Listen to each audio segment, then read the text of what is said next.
चलिए आज के दिन न्यूज इंडिया आपको सन 1977 और 1989 की तस्वीरों को भी याद दिलाएगा, जब राजीव गांधी और इंदिरा गांधी को हराने के लिए ठीक ऐसे ही गठबंधन बनाया गया था। आज के दिन सवाल हमारा यह भी होगा कि जब पीएम नरेंद्र मोदी ने राज्यसभा में यह कहा कि हम सभी विरोधियों पर अकेले भारी हैं, तो आखिर 38 दलों को एक साथ बुलाना क्यों पड़ गया। खेमचंद शर्मा प्रवक्ता बीजेपी के, विजय कौशिक नेता कांग्रेस के, चिराग सेठी आम आदमी पार्टी से, प्रेम कुमार वरिष्ठ पत्रकार जो कि चर्चा में शामिल हुए हैं, बहुत बहुत स्वागत है आप सभी का न्यूज इंडिया पर। खेमचंद जी, पहला सवाल सर आप ही से शुरुआत अब कर लेते हैं। जो बयान मैंने बताया पीएम नरेंद्र मोदी का राज्यसभा में कि सभी विरोधियों पर मैं अकेले भारी हूं, सर बीजेपी का वो कॉन्फिडेंस कहां गया सर? 38 दल एक साथ बुलाने पड़ गए। भारतीय जनता पार्टी का कॉन्फिडेंस वहीं पे है। जब मोदी जी कहते हैं तो मोदी जी एक सोच है, सोच का मतलब विकास की सोच है, इंक्लूसिवनेस की सोच है, सभी को साथ में लेके चलने की सोच है, सबको आगे बढ़ाने की सोच है, सबको एम्पावर करने की सोच है और सभी रीजन को भारत के डेवलप करने की सोच है। आदरणीय प्राइम मिनिस्टर मोदी जी ने दिखाया कि नॉर्थ ईस्ट किस तरीके से अकेला होता था, अलग थलग होता था, सरकार के फोकस में नहीं होता था। आज नॉर्थ ईस्ट फर्स्ट जो पॉलिसी आदरणीय प्राइम मिनिस्टर मोदी जी ने बनाई, अलग एक मिनिस्ट्री है, वहाँ पे फोकस किया जाता है, वहाँ डेवलप किया जाता है। नहीं सर, बात अभी डेवलपमेंट की मैं नहीं कर रहा हूँ सर, मैं वही बता बात तुम्हें एकजुटता को लेकर कर रहा हूँ, वही बता रहा हूँ। अकेले चुनाव लड़ने की जो हमारी मीटिंग हुई है उसमें नॉर्थ ईस्ट से छोटी छोटी पार्टियां आई हैं, हम उनको आइसोलेट नहीं कर रहे हैं, हम उनको इग्नोर नहीं कर रहे हैं, हम उनको प्लेटफॉर्म दे रहे हैं। इंक्लूसिव जो एक इंक्लूसिविटी होनी चाहिए उनको साथ में लाके एक संपूर्ण इंडिया का हम जो चित्रण है वो प्रस्तुत कर रहे हैं। वैसे ही हर राज्य में बहुत जरूरी छोटे छोटे दल हैं जो अपने समाज को रिप्रेजेंट करते हैं, ग्राउंड पे अच्छा कार्य करते हैं, हम उन सभी को साथ में लेके आगे बढ़ना चाह रहे हैं। और आदरणीय प्राइम मिनिस्टर मोदी जी एक ब्रांड है, एक सोच है और वो सोच और मजबूत होती जा रही है, वो सोच तेजी से आगे बढ़ रही है और उस सोच को रोकने वाले जो लोग हैं वो नकारात्मक लोग हैं, नकारात्मकता के साथ आगे बढ़ रहे हैं। उनके पास ना नीति है, ना नेता है, ना ही कोई ऐसा रोड मैप है कि वो लोगों के सामने प्रस्तुत कर सकें। सिर्फ और सिर्फ चलिए ठीक है सर, विजय कौशिक जी से सवाल ले लो, अभी चर्चा लंबी चलेगी सर। विजय कौशिक जी, 1977 में आपको याद होगा सर, जनता दल बनाया गया था इंदिरा गांधी को हराने के लिए, लेकिन वो भी पार्टी चली नहीं सर, 3 सालों के अंदर सरकार गिर गई थी। जब वहां पर जेपी नारायण ने सुझाव दिया था, फिर नेशनल फ्रंट बना सर 1989 में राजीव गांधी को हराने के लिए, तब केवल महज 197 सीटें कांग्रेस को मिली थी। यहां कांग्रेस का उदाहरण मैं इसलिए दे रहा हूं क्योंकि यहां पर उसी भूमिका में बीजेपी नजर आ रही है अब आप लोगों को। तो क्या आप लोग उम्मीद कैसे बांध के चल रहे हैं सर कि 5 साल आप लोग सत्ता में हो जाएंगे, और इस समय तो सबसे बड़ी भूमिका में आप ही नजर आ रहे हैं। सागर भाई, हमें सबसे बड़ी खुशी है कि जो पार्टी अहंकार के जहाज पर बैठी हुई थी और कहती थी एक अकेला सब पर भारी, तो मोदी जी के उसी अहंकार ने भाजपा के जहाज में सुराख कर दिया और जहाज जब डूबने लगा तो इन्होंने लोगों को चढ़ाना शुरू कर दिया गठबंधन के नाम पर। पहले मोदी जी कहते थे कि उनके खिलाफ एक गठबंधन जो हो रहा है विपक्षियों का, वो ठगबंधन है। अब सबसे पहले तो मोदी जी को ये बताना पड़ेगा देश की जनता को कि मोदी जी जो गठबंधन कर रहे हैं वो ठगबंधन है या डाकुओं का गिरोह बना रहे हैं इस देश को लूटने के लिए। जहां तक कांग्रेस पार्टी की बात है तो हमने देश हित में इस गठबंधन के लिए तैयारी की, क्योंकि हमारे सामने करो और मरो की स्थिति है। देश के संसाधनों को बेचा जा रहा है, देश के ऊपर विदेशी कर्ज रिकॉर्ड तोड़ बढ़ चुका है, 140 लाख करोड़ हो चुका है। व्यापार घाटा 100 अरब डॉलर के साथ तो चाइना के साथ ही क्रॉस कर चुका है और महंगाई, बेरोजगारी, हर चीज चरम पर है। खुद भाजपा के नेता मानते हैं कि इनके जो चुनावी वायदे थे वो जुमले थे। करोड़ों लोगों के रोजगार इन्होंने छीन लिए। देश में चोरी, डकैती, लूटपाट, आत्महत्याएं ये आम हो गई हैं। ये सब मोदी जी का करिश्मा है। और जब इन्हें लगा कि भाई अब इनका जो जुमले हैं वो चलने वाले नहीं हैं, क्योंकि हिमाचल में इनको नकार दिया गया। Vijay ji, cut to cut सवालों पर जवाब सर देखिए, ये सब आरोप प्रत्यारोप चलता रहेगा पूरे डिबेट में। मैंने केवल ये पूछा कि ऐसी उम्मीद आपको क्यों लगती है सर? 1977 में, 89 में, इसके पहले कई बार हो नहीं पाया ना ऐसा कि 5 साल आप लोग मिलकर चला पाए। देखिए, सबसे बड़ा मुद्दा यह है कि हमारे सामने देश को बचाने की लड़ाई है और उस लड़ाई से हम पीछे नहीं हटेंगे। उसमें हमें नुकसान भी है, ऐसी बात नहीं, गठबंधन की राजनीति के कांग्रेस को नुकसान है, लेकिन सबसे बड़ी बात यह है कि जो अहंकार के जहाज पर सवार थे आज उनका जहाज डूबने जा रहा है, तो उसके लिए मैं मोदी जी को बधाई देता हूं। मतलब कि आप कॉम्प्रोमाइज कर रहे हैं क्या सर? आपने नुकसान शब्द का जिक्र क्यों किया सर? मजबूर हो कॉम्प्रोमाइज करके आप शामिल हुए क्या इस महागठबंधन में? इंडिया नाम ये चुन लिया गया, आप कॉम्प्रोमाइज किए, क्या आप कह रहे हैं नुकसान है आपको? हाँ, इसमें नुकसान हमें ये है कि देखिए, देश के लिए हमारे सामने करो और मरो की स्थिति है।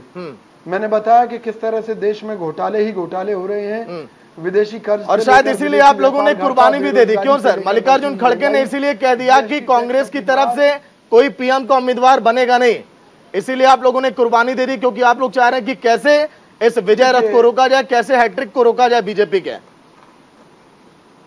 नहीं, कोई, सुनिए, पहली बात तो गलतफहमी दिल से निकाल दीजिए कि कोई मोदी जी का विजय रथ कोई दौड़ा चला आ रहा है। उस रथ में पहले ही बहुत पिंचर हो चुके हैं। हम तो केवल ये है कि कल को ये देश जब हमसे सवाल करे कि भाई जब देश डूब रहा था तो कांग्रेस कहां थी, मणिपुर जल रहा था तो कांग्रेस कहां थी, महंगाई से लोग आत्महत्या कर रहे थे तो कांग्रेस कहां थी, तो इस देश के लिए, इस देश की जनता के लिए कांग्रेस ने अपने सारे सिद्धांतों को एक तरफ रखते हुए, क्योंकि क्षेत्रीय दलों के सामने आज अगर हम उनसे गले मिल रहे हैं तो अपने आप का नुकसान कई राज्यों में भी हम कर रहे हैं, तो फिर भी अगर हमने ये सब किया है, सर देखिए, कैमरे के सामने गले मिलना बड़ा आसान है सर, लेकिन दिल मिलना बड़ा मुश्किल हो जाता है। कांग्रेस फिलहाल आम आदमी पार्टी से भी जुड़ चुके चिराग सेठी जी। चिराग जी, वो तो 2024 के चुनाव के बाद, चलिए, हाँ, इसीलिए सर वक्त का इंतजार करते हैं सर, वक्त बड़ा बलवान है, कब क्या हो जाए कोई नहीं जानता।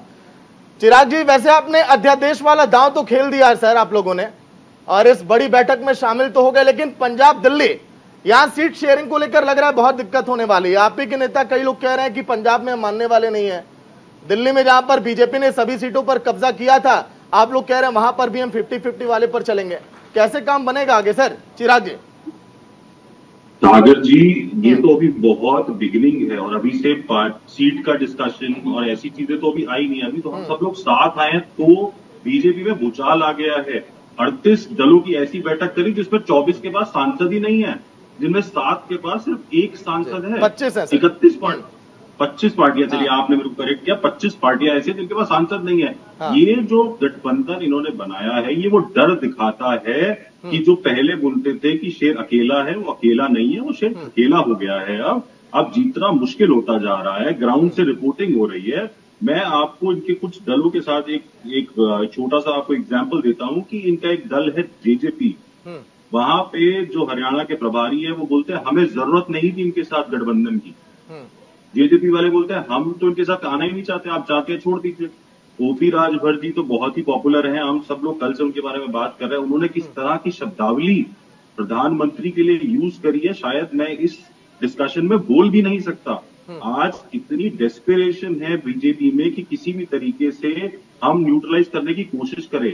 जो भाजपा के हमारे प्रवक्ता यहाँ बैठे हैं वो 8 दल के नाम भी बता दें मुझे कि 8 या 10 दल कौन से हैं इनमें जिनके पास सांसद हैं यहाँ पे ढंग से नहीं है। ये आपकी डेस्परेशन दिखा रहा है कि कैसे हमें बस ये प्रूव करना है कि हमारे पास दल ज्यादा है, चाहे उनका कोई भी ग्राउंड पे बल नहीं है, बस हमारे पास दल ज्यादा है। और रही बात दिल्ली और पंजाब की, ऐसे बहुत सारे हमारे डिस्कशन है जो हमारे सीनियर नेता जो है वो अपने टाइम पर आकर करेंगे। आज एक इंडिया का नाम आया है, आज एक ओवरऑल हमने एक कंक्लूसिव एक एसोसिएशन बनाई है, एक ऑपोजिशन की यूनिटी बनी है जिसने आज बात करी है कि जो संघीय ढांचे को खराब किया जा रहा है, ऑर्डिनेंस लाकर एक एलजी को या गवर्नर को बिठाकर इंटरफेयर किया जा रहा है स्टेट गवर्नमेंट्स के साथ, आज उसको कैसे बचाया जा सकता है। तमिलनाडु में देखिए क्या हो रहा है, दिल्ली में देखिए क्या हो रहा है, पंजाब में देखिए, पंजाब में 3 या 4 दिन पहले की घटना है कि गुरबानी जो टेलीकास्ट होनी चाहिए फ्री, एक हमारी धरोहर है पंजाब की जो हम चाहते हैं पूरे विश्व में जाए, वो एक पार्टी के पास है, वो एक उनका जो चैनल है उसके पास है। गवर्नर उस पेपर पे साइन नहीं कर रहे थे। सोचिए, ये तो बहुत एक न्यूट्रल स्टैंड है कि हम चाहते हैं कि हमारी चीजें जो हैं वो सारे विश्व में जाए। तो अगर गवर्नर अगर इस तरह से कंट्रोल करेंगे सर, अब इसी के लिए तो आप लोग मेहनत कर रहे हैं ना सर, कि आप लोग की आवाज अब पहुंचे, आप जनता की आवाज अब उठाएं। प्रेम कुमार जी वरिष्ठ पत्रकार है सर, एक बार उनका भी परिचय करवा दूं। प्रेम जी, तीनों पार्टियों के लोगों से सवाल लेने के बाद आपके पास इसीलिए आ रहा हूं ताकि आप अब मिली-जुली राय रखें, लोग कहना क्या चाह रहे हैं। आपको क्या लग रहा है सर, कितनी सफल अब इंडिया होने वाली है जिसको अब कल के दिन नाम दिया गया, और इधर एनडीए देखिए 38 दल, 38 वर्सेस 26 की लड़ाई है, मजबूत आपको कौन अभी दिखाई दे रहा है? देखिए सागर जी, इसको सीधे मजबूत और कमजोर के रूप में नहीं देखना चाहिए। अनहोनी क्या हुई है, खबर क्या है, किस बात को लेकर के किसी भी पक्ष में बेचैनी है? क्या 38 दल बीजेपी के साथ इकट्ठा हुए तो इसको लेकर विपक्ष में कोई बेचैनी है? और क्या 26 दल विपक्ष में इकट्ठा हुए तो इसको लेकर बीजेपी में बेचैनी है? यही दो प्रश्न अगर कर लिए जाएं तो इसका जो उत्तर मिलेगा उससे पता चल जाता है कि सियासी हवा किस तरफ बह रही है। देखिए 2019 में बीजेपी के साथ में एनडीए में 21 सदस्य थे, 21 मेंबर थे, और सबसे कम 2004 में 13 मेंबर थे एनडीए में, और आज 38 मेंबर हैं, जिनमें से 25 आपने भी बताया कि 25 के पास तो लोकसभा सांसद ही नहीं है। बिल्कुल। इसका मतलब यह है कि जो 21 दल एनडीए में थे बीजेपी के साथ, उसमें से सिर्फ 13 के पास ही सांसद रह गए। 8 दल तो एनडीए में रह करके सांसद विहीन हो गए। ये सच्चाई है। दूसरी तरफ ये भी बात है कि एलजेपी को 2 गिना जा रहा है एनडीए में। भाई शिवसेना तोड़ करके 1 गिना गया है, एनसीपी तोड़ करके 1 गिना गया है, ये भी एक फैक्टर है। लेकिन राजनीति का सच भी है, ऐसा नहीं है कि ये हुआ है तब तो ऐसा हुआ है। दूसरी बात है कि ये माना जा रहा था कि विपक्ष इकट्ठा हो ही नहीं सकता, उनमें इतने स्वार्थ हैं, इतने अहंकार हैं, इतने टकराव हैं, लेकिन विपक्ष इकट्ठा हो गया और कांग्रेस ने कह दिया कि हमें प्रधानमंत्री पद नहीं चाहिए। तो ये जो सैक्रिफाइस है, इसकी बुनियाद पर विपक्ष इकट्ठा हुआ है, और यही चिंता बढ़ा रहा है भारतीय जनता पार्टी और एनडीए की। मतलब कि आपने बाद में बता ही दिया खेमचंद जी की बेचैनी आप ही लोगों में है सर। प्रेम जी बता रहे इस बात को, इसीलिए आप लोग 38 दलों को जल्दी जल्दी इकट्ठा किए कि कुछ मीडिया फुटेज हमें भी मिल जाए, क्योंकि इनका तो कार्यक्रम प्रायोजित था ना सर। देखिए, हमें जो मीडिया फुटेज मिलता है वो हमारे काम की वजह से मिलता है, विकास की जो यात्रा हमारी चली उसकी वजह से मिलता है। और जो विपक्ष है वो नाटक नौटंकी के लिए मीडिया फुटेज लेता है। अभी आम आदमी पार्टी के प्रवक्ता जी ने बात की कि हमारे साथ जो सहयोगी हैं उनके पास बहुत सारे सहयोगियों के पास लोकसभा में एमपी नहीं है। आपके पास कितने एमपी हैं? आप तो राष्ट्रीय दल हैं, 1 एमपी है, वो भी अब आपको मिला है, और आप हमारे सहयोगियों पे सवाल उठा रहे हो। पहले अपने गिरेबान में देखो आपकी स्थिति क्या है। आपके ग्रुप में जितनी पार्टियां हैं, किसी पर 1, 2, 3, 4, तो और आप सवाल उठा रहे हो, खिल्लियां उठा रहे हो। जी राष्ट्रीय वो लोग हैं, सुन लीजिए, थोड़ा तो देख लीजिए। आदरणीय भाई साहब सुन लीजिए, आप बिल्कुल सही कह रहे हैं, वो राष्ट्रीय पार्टी हैं, लेकिन वो ऐसी राष्ट्रीय पार्टी हैं जिनको हम भूस का पहाड़ कह सकते हैं। हल्की सी हवा में वो पूरा तार तार हो जाएगा, क्योंकि इनका कोई आधार नहीं है। ये पोटरी भर भर के कांग्रेस के खिलाफ सबूत रखते थे, और कांग्रेस के खिलाफ चिल्ला चिल्ला के इन्होंने अपनी राजनीति खड़ी की, अपनी पार्टी खड़ी की। आज उन्हीं की गोद में बैठे हैं। कैसे लोगों के सामने खेमचंद जी देखिए, आप लोग ये जान रहे हैं ना, कैसे बताएंगे? नुकसान देखिए आप लोग को हो रहा है सर।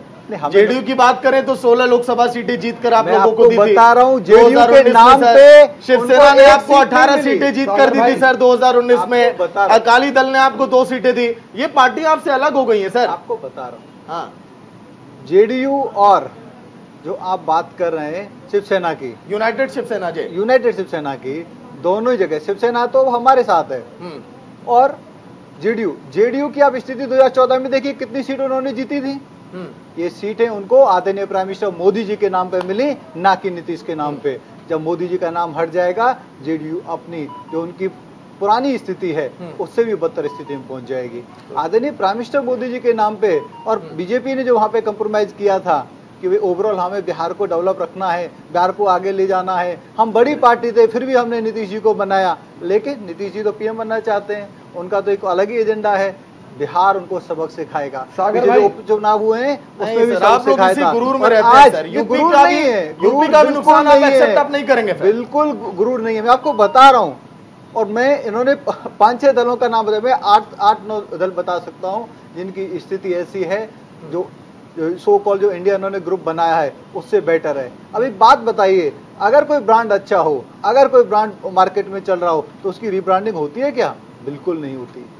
जो यूपीए पिट गया, घिस गया, भ्रष्टाचार का एक पर्यायवाची बन गया, इसलिए उसको हटा के अब इंडिया नाम रख दिया।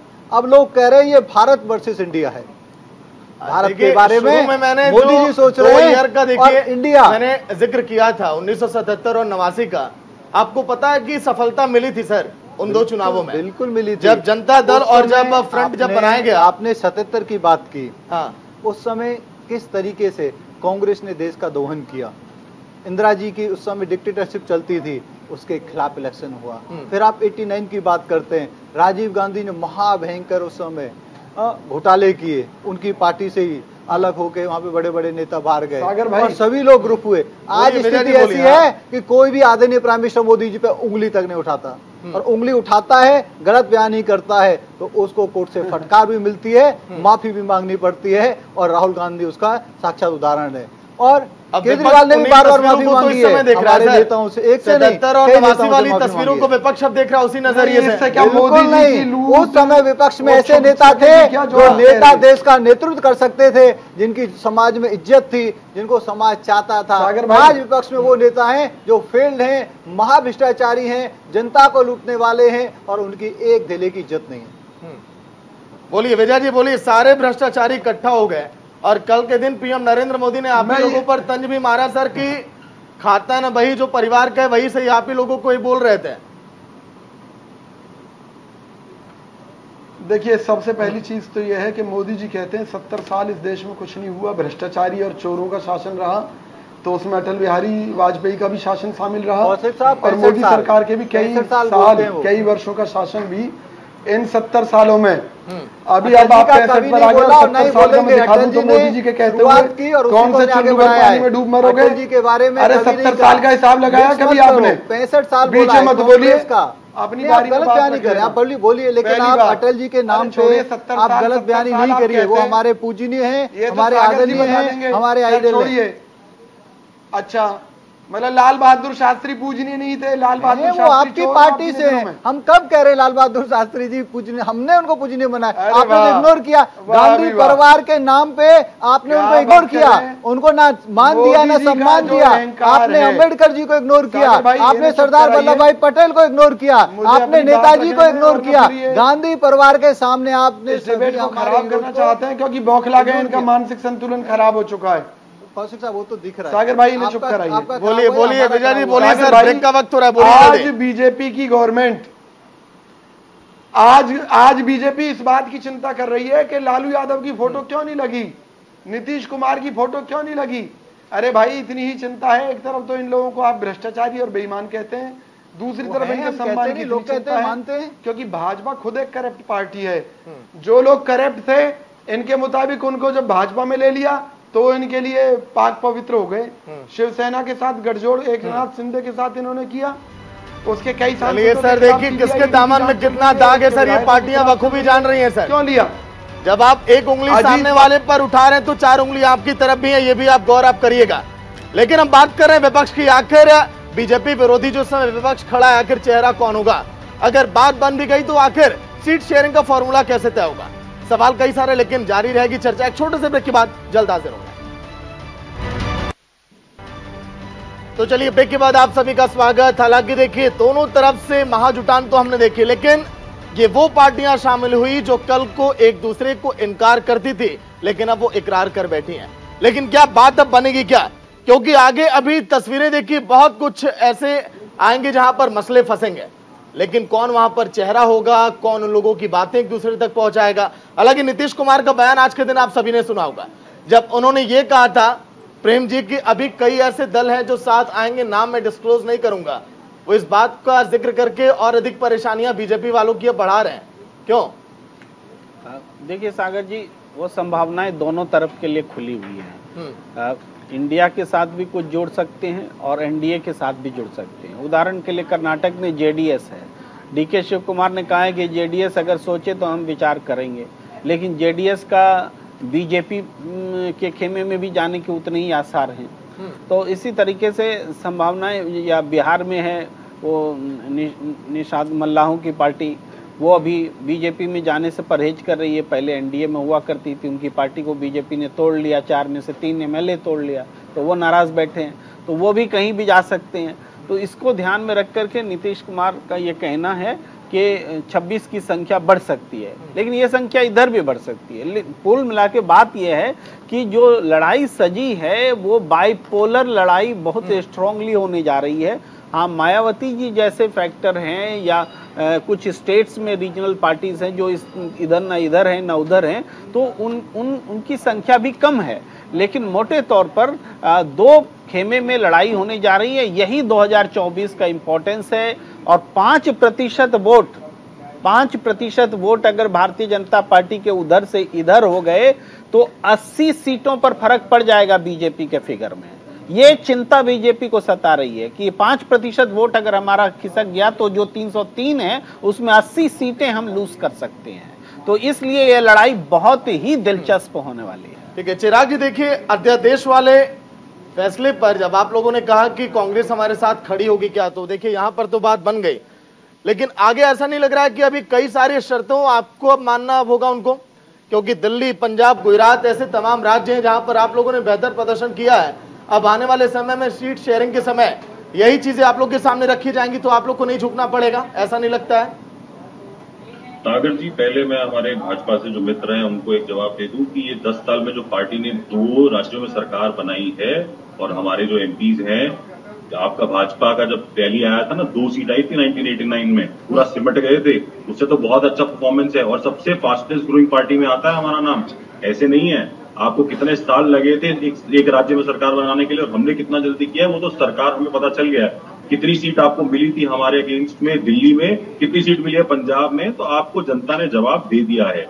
रही बात सागर जी आपके क्वेश्चन की, तो मैं आपको फिर यही बात बोलूंगा कि हमारे जो शीर्ष नेतृत्व है, जब इसकी मीटिंग होगी ऑपोजिशन की, उसमें डिसाइड किया जाएगा कि क्या कौन सी सीट पे क्या कौन लड़ेगा। और ये भी बहुत ही प्रीमेच्योर होगा कहना कि कितनी सीट किसको मिलने वाली है, दिल्ली में क्या होगा, पंजाब में क्या होगा। देखिए जो भी होगा वो इस देश की भलाई के लिए होगा, जो भी होगा जनता के हित में होगा, जनता के लिए होगा, किसी 2 बिजनेस फैमिलीज के लिए नहीं होगा, 2 बड़े ग्रुप्स के लिए नहीं होगा कि सारा कुछ जो फायदा उठा के 2 ग्रुप्स को दे दिया जाए, कोई रिपोर्ट आए उसको आप इग्नोर कर दीजिए, ऐसा नहीं है। जो भी हमारा ये अलायंस हुआ है, जो इंडिया हम बोल रहे हैं लोगों के हित की बात, तो चाहे दिल्ली हो, चाहे पंजाब हो, चाहे गोवा हो, यहाँ पर बैठकर एक डिस्कशन होगा। और ये आज एक सिर्फ हम सब लोग साथ आए हैं, अभी इस पे बहुत सारे और डिस्कशन है जो आगे आने वाले समय में, आपने खुद बोला भी 300 दिन है, और अभी ये बहुत प्रीमेच्योर होगा ये बोलना कि दिल्ली में ये होगा या पंजाब में ये होगा या गुजरात में ये होगा या गोवा में ये होगा।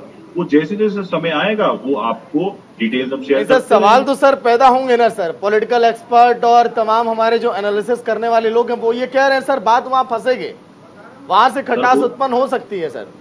सर वो तो 38 दलों में भी फंसेगी, क्या बीजेपी की लिस्ट बाहर आ गई है कितनी सीट किसको मिल रही है? देखिए ये अभी सिर्फ एक प्राइमरी अलायंस है जो सब लोग साथ आए हैं ऑपोजिशन के, सब लोगों ने एक पहल की है। नीतीश जी की यहाँ पहली पहल थी, कांग्रेस ने दूसरी पहल करी है। आज आपको पता है कि प्रधानमंत्री का कोई चेहरा नहीं है, कांग्रेस ने भी बोला हम प्रधानमंत्री का चेहरा नहीं देंगे, और सबने अपने अपने एक व्यू को रखा है। अभी बिहार से न्यूज आई, सुशील मोदी जी कुछ कह रहे हैं कि नीतीश जी कुछ नहीं है। नीतीश जी ने खुद आके कैमरा पे बोला है, ललन जी ने खुद आके बोला है कि ऐसा कुछ नहीं है, हमारा भी इक्वल कॉन्ट्रीब्यूशन है उस पूरे इंडिया के मूवमेंट पे। तो ऐसा कैसे बोल सकते हैं आप? ये तो देखिए फिर अफवाह फैलाने वाली बात है कि हम कुछ भी बोल देंगे और लोग मान लेंगे, ऐसा नहीं है। ये जो अलायंस आया है ऑपोजिशन का, इससे डेफिनेटली एक भूचाल आ गया है भाजपा में, और ये डेस्पिरेशन जो 38 जो 2014 से आज तक मीटिंग नहीं हुई, वो सडनली मीटिंग कैसे हो गई? आप मुझे बस इतना बता दें। 2014 से आज तक एनडीए की मीटिंग नहीं हुई, तो आज एकदम से कैसे 38 दलों से एकदम से बात होगी? तो बोला मैंने सर कि आप लोगों को जवाब देने के लिए किया ऐसा एनडीए ने। बिल्कुल सर, और उसमें भी ऐसे दल हैं जिनसे कभी कुछ बात होती है, जिनसे कभी कुछ बात होती है। मतलब आप अगर आपने भी सुने ओपी राजभर जी का बयान अगर आप चला दीजिए, सोचिए उस वोटर के लिए कितना दुखद होगा जब ओपी राजभर जी की पार्टी के आदमी को वोट देना पड़ेगा जिसने प्रधानमंत्री, एक प्रधानमंत्री देश का होता है, वो किसी पार्टी का प्रधान नहीं है, वो एक देश का प्रधान है, उसके लिए कितने अपशब्द कहे थे। ठीक है, सोचिए। अच्छा विजय कौशिक जी, आलाकमान की तरफ से कहा गया कि अब अगली बैठक अब महाराष्ट्र में सर, पहले शिमला में होना था, फिर बेंगलुरु में शिफ्ट किया गया, लेकिन अब अगला कदम, अगला पड़ाव महाराष्ट्र क्यों सर? कोई खास वजह तो होगी इसकी? देखिए महाराष्ट्र में कांग्रेस आज सही मायने में तो विपक्ष में अकेली पार्टी मजबूती से खड़ी हुई है, और निश्चित तौर पर महाराष्ट्र में जो वहाँ का माहौल बन रहा है मोदी जी की मेहरबानी के कारण, क्योंकि मोदी जी ने जिस तरह से दूसरी पार्टी के नेताओं के साथ खरीद फरोख्त करके सीबीआई का डर दिखाकर उन्हें अपनी तरफ मिलाया है, उससे जो जनता भाजपा की नीतियों से, उनके कारनामों से नफरत करती है, वो सब कांग्रेस के साथ आ रही है। कांग्रेस को इसका सबसे बड़ा फायदा मिला है महाराष्ट्र के अंदर, भाजपा के काले कारनामों का फायदा कांग्रेस पार्टी को मिल रहा है। तो इसलिए हमने वहीं पर कि हम इन्हें ये दिखाना चाहते हैं कि आप कितने ही जुल्म कर लो, ऐसा क्यों और आपको लग रहा है आपके सर कि आप अभी फायदे में महाराष्ट्र में कांग्रेस के साथ एकजुट हैं? नहीं, हम फायदे में हैं। बताइए कैसे फायदे में नहीं है? आप एक चीज देखिए भाई, बीजेपी अब विधानसभा चुनाव में क्या कहकर जाएगी भाई? जिन अजीत पवार पर कई हजार करोड़ के घोटाले लगाते थे, आज वो इनका हिस्सा है। शिवसेना के जिन सांसदों विधायकों पर ये भ्रष्ट होने के, करप्ट होने के, जिनके खिलाफ सीबीआई की जांचें चला रखी हैं, ये दुनिया भर के आरोप भ्रष्टाचार के लगाते थे, आज वो सब बीजेपी के साथ हैं। खुद बीजेपी के जो करप्ट नेता हैं, जो तमाम तरह के घोटाले महाराष्ट्र में कर रहे हैं, और जब दूसरी पार्टियां कमजोर क्षेत्रीय दल हो रहे हैं, तो निश्चित तौर पर वहां जो लोगों की उम्मीदें हैं वो राष्ट्रीय पार्टी के तौर पर कांग्रेस से हैं।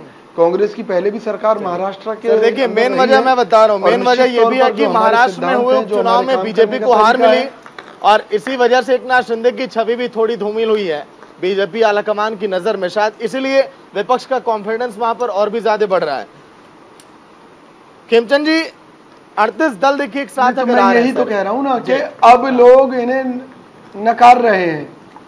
खेमचंद जी देखिए, खेमचंद जी अगर 25 दलों को अगर आप साथ अगर लाए, और अगर 25 दल के पास एक भी सांसद नहीं है, तो किस उम्मीद के साथ? देखिए मैं यूपी की अब बात कर रहा हूं, जहां पर आपने देखा कि हाँ आपको ओपी राजभर फायदा पहुंचा सकते हैं, चिराग पासवान, मांझी जी और उधर उपेंद्र कुशवाहा डैमेज को रोक सकते हैं बिहार के अंदर, इसी तरह से झारखंड में भी। और लेकिन अन्य जो राज्य सर, वहां पर कैसे इसे रोकेंगे सर? एकजुटता को आपने वहां पर साधने के लिए तैयारी तो कर ली है, और बाकी जगह पे क्या करेंगे? देखिए हमारे साथ जितने भी सहयोगी आए हैं वो भारतीय जनता पार्टी को कॉम्प्लीमेंट करते हैं, वो भारतीय जनता पार्टी के साथ अपने एक बड़े समाज के वर्ग को जोड़ते हैं, और हम लोग प्रॉपर आप कहते रियल इंटीग्रेशन को हम लोग शो कर रहे हैं। हमने छोटे छोटे दल, एक छोटे छोटे समाज को जिनको इग्नोर किया गया, आइसोलेट किया गया, जिनको दबाया गया, हमने उनको सहारा दिया है, एम्पावर किया है, उनकी हैंड होल्डिंग की है। आदरणीय प्राइम मिनिस्टर मोदी जी ने उनके एरिया का, उनके समाज का विकास किया है, और जितनी भी परेशानियां थी सीधा संवाद करके उन तक पहुंचने का काम किया है। आप नॉर्थ ईस्ट की ले लीजिए, नॉर्थ ईस्ट में जितनी भी छोटी छोटी पार्टियां, एनपीपी है, हर प्रदेश में हम लोगों ने जो गठबंधन किया हुआ है, वो सब पार्टियां आज भारतीय जनता पार्टी के साथ मजबूती से खड़ी हुई हैं। आप झारखंड की बात करिए, एनडीए में पहले भी वो छोटे दल हमारे साथ थे, अब फिर आएंगे, और हम मिलके अगर वो हमारे साथ होता विधानसभा इलेक्शन में, शायद हम विधानसभा इलेक्शन नहीं हारते। हम वहाँ पे मजबूती से प्रेजेंट करेंगे। हरियाणा में हमारे साथ ऑलरेडी गठबंधन में है, और वो डिप्टी सीएम साहब हैं, और उनके साथ हम जब मिलकर काम करेंगे तो विशेष वर्ग, एक विशेष युवाओं का समूह उनके साथ है, उसका फायदा भारतीय जनता पार्टी को मिलेगा। हर राज्य में इस तरीके से हम लोगों ने गठबंधन किया है कि जो छोटे छोटे दल हैं वो कॉम्प्लीमेंट कर रहे हैं, वो एड ऑन कर रहे हैं। बंगाल में क्या करेंगे सर? वहां पर तो कांग्रेस और टीएमसी मिलकर आपने 18 सीटें तो जीती थी। देखिए बंगाल में एक तरफा है, वो Bharatiya Janata party versus all है। वहां पे टीएमसी कम्युनिस्ट के खिलाफ लड़ती है, कम्युनिस्ट कांग्रेस के खिलाफ पूरी जिंदगी लड़ते आए हैं, तीनों ही दल एक दूसरे के वहां पे दुश्मन है। ये पार्टियां एक हो सकती हैं, कार्यकर्ता एक नहीं होगा, जनता एक नहीं होगी। उनके कार्यकर्ता और जनता भारतीय जनता पार्टी का साथ देके टीएमसी को टक्कर देंगे। कांग्रेस और वहां पे जो कम्युनिस्ट का जो जाल फैला हुआ है, जिसकी वजह से बंगाल बर्बाद हो रहा है, उसको खत्म करेंगे, और 18 की जगह हम कम से कम 28 से 30। चलिए ठीक है, प्रेम जी से बिहार पर बात कर लेते हैं। प्रेम जी, बिहार में 40 देखिए लोकसभा सीटें हैं, लेकिन अगर महागठबंधन के वोट शेयर को अगर मिला दिया जाए तो ये पहुंच जाता है लगभग 45 के करीब, यानी कि 44.87। वहीं केवल बीजेपी के अगर हम वोट शेयर की बात करें तो ये आंकड़ा रह जाता है 23.58। तो ऐसा नहीं लग रहा है कि बिहार में 2014 के आंकड़े भी ले लें तो फिर आपको भारतीय जनता पार्टी का अच्छी पिक्चर आपको दिखाई देगी। नहीं सर, हम तो 19 की बात करेंगे ना सर। 19 में गठबंधन ऑर्डर पे आएंगे, किस तरह से सर अब खत्म हो रहा है, तो 24 में और ये ऐसा लग रहा है घटेगा सर। नहीं, कंपेरिजन नहीं कर सकते आप, हम वहाँ पे लड़े ही कम। आप 2014 से कंपेयर करिए कि 2014 में जब हम अकेले लड़े थे, जो आज की स्थिति बन रही है, तो हमारा कितना वोट परसेंटेज था और इनका कितना वोट परसेंटेज। देखिए मैं तो कंपेयर ऐसे करूंगा ना सर, यूपी के अंदर आपने मान लीजिए 14 में 71 सीटें आप लेकर आए, फिर वही 19 में जब वहां पर सपा बसपा एक साथ आ गई सर, आपको 9 सीटों का नुकसान हो गया। तो मैं सर ऐसे ही देखूंगा, जब पार्टियां मिल रही हैं तो आप लोग का जनाधार कम हो रहा है सर। नहीं, पार्टी पहले भी, आप बिहार और यूपी को अलग अलग करके देखिए, बिहार में पहले मिले हुए थे 2014 में, तो इनका बुरा हाल हुआ, इनको जमीन चाटनी पड़ी। ठीक है प्रेम जी, देखिए वरिष्ठ पत्रकार है, वो बेहतर तरीके से यहाँ करेंगे एनालिसिस। बताइए प्रेम जी। देखिए ये बात सही है कि हमेशा अंकों का योग नहीं होता है, बाकी फैक्टर्स भी शामिल होते हैं। मैं खेमचंद जी की बात को लूं तो 2014 और 19 में ये नीतीश कुमार का उदाहरण देते हैं, जबकि नीतीश कुमार को संभवतः 2 सीट मिली थी, मुझे याद नहीं आ रहा संख्या, 2 ही मिली थी 2014 में जब वो अकेले लड़े थे। लेकिन 2019 में जब लड़े तो 16 सीटें आई। लेकिन इसका एनालिसिस कैसे होगा? इसका एनालिसिस ऐसे होगा कि बीजेपी जब जेडीयू से गठबंधन कर रही थी तो जेडीयू उनको इतना जरूरी लग रहा था कि बीजेपी ने कहा कि 5 सांसद हम छोड़ देंगे, आपको बराबरी से इलेक्शन लड़ेंगे, और उन्होंने बराबरी से इलेक्शन लड़ा। यही टीस थी उद्धव ठाकरे को कि आपने जेडीयू को इतना तवज्जो दी और हमें आपने नहीं दिया। तो इसका खामियाजा जो है, बीजेपी ने ये कॉम्प्रोमाइज क्यों किए? क्या जेडीयू को बढ़ाने के लिए किए थे क्या? उनकी मजबूरी थी बीजेपी की कि जेडीयू के साथ कॉम्प्रोमाइज नहीं करेंगे तो परफॉर्मेंस खराब हो जाएगा। वो महागठबंधन की सियासत से डरे हुए थे, तो उन्होंने अपनी सीटें भी सैक्रिफाइस कर दी जेडीयू के लिए। तो बताइए नीतीश कुमार अपर हैंड है कि बीजेपी अपर हैंड है? जी चलिए चिराग जी, देखिए अब तो आप लोग के सामने पहली बार ऐसी चुनौती है सर कि मिलकर भी लड़ना है, बेहतर प्रदर्शन भी करना है, और कई राज्य ऐसे हैं जहां पर चुनौतियां बहुत ज्यादा हैं, कई ऐसे हैं जहां पर आप प्लस में भी आप जा सकते हैं। सागर जी, भाजपा की तो एक प्रवृत्ति रही है कि जाते हैं किसी भी राज्य में छोटा भाई बनकर, फिर उस राज्य में उस पार्टी को जाकर तोड़ देते हैं, चाहे वो शिवसेना रही हो, चाहे वो एनसीपी रही हो। प्रधानमंत्री बोलते हैं कि ये 70,000 करोड़ का घोटाला, फिर वो शाम को शामिल हो जाती है उस पार्टी में, तो वो वॉशिंग मशीन धुल जाती है और वहां पे आपका एक बिल्कुल नया चेहरा निकल के आता है कि देखो ये अभी हमारे भाजपा के प्रवक्ता ने बोला कॉम्प्लीमेंट करते हैं कि सबके घोटाले बढ़ते ही जा रहे हैं। तो अभी 38 नहीं है, 38 प्लस ईडी प्लस सीबीआई का डर, ये सारी चीजों को जो हमारा पूरा का पूरा एक डेमोक्रेसी का स्ट्रक्चर है, ये उसको पूरे को ब्रेक डाउन करने के लिए तैयार बैठे हैं कि कुछ भी करें, जोड़ तोड़ की राजनीति। आपको मैं एक बहुत ही अच्छा एग्जाम्पल देता हूं महाराष्ट्र से। महाराष्ट्र में देवेंद्र फडणवीस ने पिछले टर्म में, अब ये जो चल रही है अभी 5 साल की सरकार, उसमें हर रोल प्ले कर दिया है। वो सीएम भी रह चुके हैं, वो डिप्टी सीएम भी है, वो लीडर ऑफ ऑपोजिशन भी बन चुके हैं, अब उनके पास कोई पोर्टफोलियो नहीं है। तो जी एक ही टर्म में देवेंद्र फडणवीस जी ने सारे रोल एक्सपीरियंस कर लिए। तो आपको इससे समझ में आ रहा होगा कि कितनी डेस्पिरेशन है कि कुछ भी करना है सरकार बनाने के लिए। और ये आखिरी में लोगों को समझ में आ रहा है कि आपको वोट किसको दिया था, आपने पार्टी में जोड़ तोड़ करके किसी तरीके से सरकार बना ली। कर्नाटका ने दिखा दिया इनको कि आप जोड़ तोड़ करके सरकार तो बना सकते हैं, बट आप जीत नहीं सकते हैं। वहां पर लोगों का काम बोलता है। आपने क्या किया है? कहां गई वो 2 करोड़ नौकरियां? कहां गए आप जो कहते थे कि पेट्रोल इतने रुपए लीटर मिल जाएगा? कहां गया? आज 300 रुपए किलो अगर टमाटर मिल रहा है तो कहां पे है सरकार? मणिपुर में आग लगती है, नॉर्थ ईस्ट कहते हैं मणिपुर में आग लगी हुई है आज भी, और प्रधानमंत्री फ्रांस चले जाते हैं। तो ये है हमारी पॉलिसीज। क्या हम ये बात कर रहे हैं कि हम इस चीज को आगे ले जाने की बातें कर रहे हैं?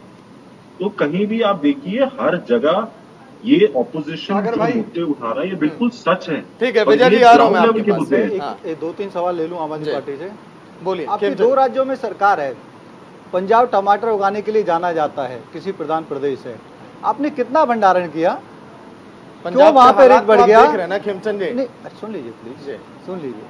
पूरा पंजाब नहीं डूबा हुआ है, पूरा पंजाब नहीं डूबा हुआ है। कितना भंडारण किया, कितना कंट्रोल किया? दिल्ली में कितना भंडारण किया? दिल्ली में भी आपकी सरकार है, क्यों कंट्रोल नहीं किया? क्या आपकी कोई जिम्मेदारी नहीं है? दिल्ली क्यों डूबी? दिल्ली में नाले क्यों नहीं साफ हुए? दिल्ली में क्यों नालों का पानी बैक हुआ? यमुना जी में भी नहीं जा रहा था क्योंकि आपने वहां पे बेसिक सफाई भी नहीं की। क्यों गाद नहीं हटाई?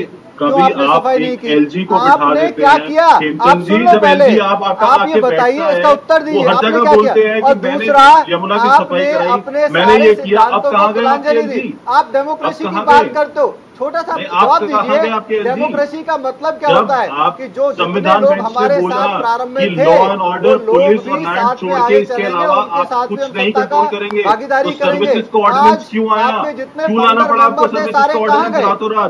सारे कहाँ गए? एक व्यक्ति लेके आम आदमी पार्टी में हमारे बैठा है, वो कन्वेनर भी है, वो सीएम भी है। देखिए टॉपिक से आप लोग भटक गए, हमारा सर वक्त कम है। आइए खेमचंद जी। विजय जी देखिए, सन 2023 के विधानसभा चुनाव की अगर बात करें तो हमने देखा जेडीएस ने कितना बेहतर काम किया, आप लोगों ने कितना किया, लेकिन यही तस्वीरें अगर 24 के चुनाव में आप आइए, जेडीएस को आप लोग मना नहीं पाए। अगर बीजेपी अगर साथ अगर चली गई तो वहां पर तो देखिए नुकसान होने की संभावना है, इसको कैसे रोकेंगे विजय जी? सागर जी देखिए, कांग्रेस को फायदे की स्थिति है क्योंकि हम अपने दम पर बहुत से राज्यों में अब फिर से सरकार बनाने जा रहे हैं। उनमें राजस्थान है, मध्य प्रदेश है, छत्तीसगढ़ है। तो इस तरह देश भर में हमारी पोजीशन धीरे धीरे और बेहतर की तरफ बढ़ रही है। उसका सबसे बड़ा कारण ये है कि ये जो सरकार है जिसने 100 स्मार्ट सिटी बनाकर देने का वादा किया था, लाखों करोड़ के घोटाले उसके नाम पर कर दिए, एक भी स्मार्ट सिटी नहीं बनी। इन्होंने अपने सांसदों को कहा था कि एक एक गांव गोद लेना है, उनमें विकास कार्य कराने हैं, लाखों करोड़ रुपए खा गए और उन गांवों की भ्रूण हत्या हो गई। सारे गांव जरा जरा सी बारिश में डूबे पड़े हैं, विकास के नाम पर वहां का विनाश हो गया है। तो मोदी सरकार अब तक हिसाब से 18 करोड़ लोगों को नौकरी दे देनी चाहिए थी, लेकिन 18 करोड़ रिकॉर्ड तोड़ इन्होंने बेरोजगार लोगों को किया है। तो निश्चित तौर पर देश बर्बादी की तरफ है। इन्हीं जो हरकतें हैं उनके चलते लोगों में इनके खिलाफ रोष बढ़ रहा है। और निश्चित तौर पर जैसे बीजेपी के ऊपर इंडिया हमेशा भारी पड़ा है। क्योंकि ये हमेशा देश विरोधी, जनता विरोधी काम करते हैं। इन्होंने अटल बिहारी जी के समय में नारा दिया था इंडिया शाइनिंग, और इंडिया ने इनको चौपट करके रख दिया। इसी तरीके से अब इंडिया बना है और ये जो हमारा गठबंधन है, ये इंडिया गठबंधन इनको जो है इस देश की राजनीति से बाहर का रास्ता दिखा देगा। और निश्चित तौर पर देश को बचाने के लिए आज कांग्रेस देश की जरूरत है, जिसके लिए कांग्रेस पार्टी किसी भी कुर्बानी से पीछे नहीं हट रही।